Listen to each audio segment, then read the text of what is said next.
Have you ever been so lost in a game that you didn't even notice the music? This is because music in games are not just decorations to make the game sound prettier, but it is an active part of your gaming experience. Just like your character moves when you press a button, the music reacts as you play the game. Recently, I started playing a game called Dredge, and I was surprised by how quickly I was drawn into the game world. As I played, I noticed how subtle the music was reacting to the gameplay, which made me wonder, how do games create such immersive, dynamic soundtracks? Well, most modern games adapt their music through the use of two key techniques: horizontal resequencing and vertical layering. Horizontal resequencing usually happens when an in-game event occurs, like switching from exploration to a boss fight, or moving from one location to another. When this happens, the game switches to a different musical track to reflect this change.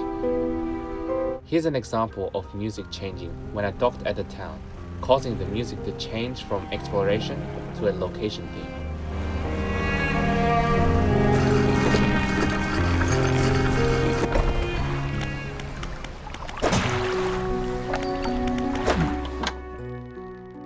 Most games these days also have different arrangements of the same theme for a particular location or character, because game designers cannot predict how long a player will spend at one location, so it helps to keep things fresh but still familiar to the player.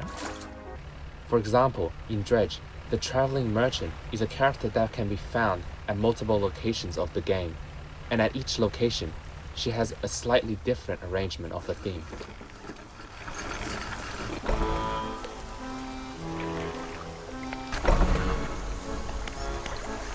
Ah.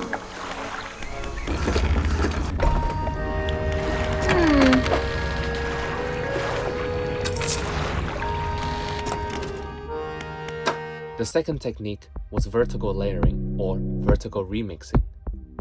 Unlike horizontal resequencing, vertical layering doesn't switch tracks, but builds on the same music. So, instead of fading between two different musical tracks, the game dynamically adds or removes layers of sound, like an instrument or adding a new groove. A perfect example of this technique is the game 140, a platforming game designed around this technique. As you progress in the game, new musical layers are introduced, but the core track never stops, it just loops and loops. I'll visualize the beat so you can see what I mean.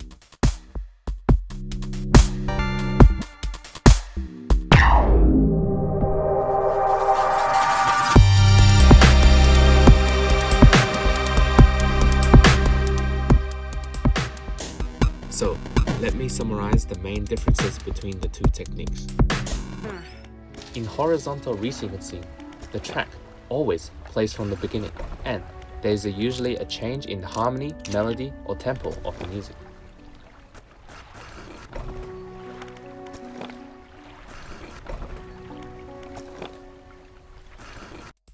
In vertical layering, the tempo usually remains the same, often only changing the texture or instruments, whilst the harmonic and melodic material would stay the same.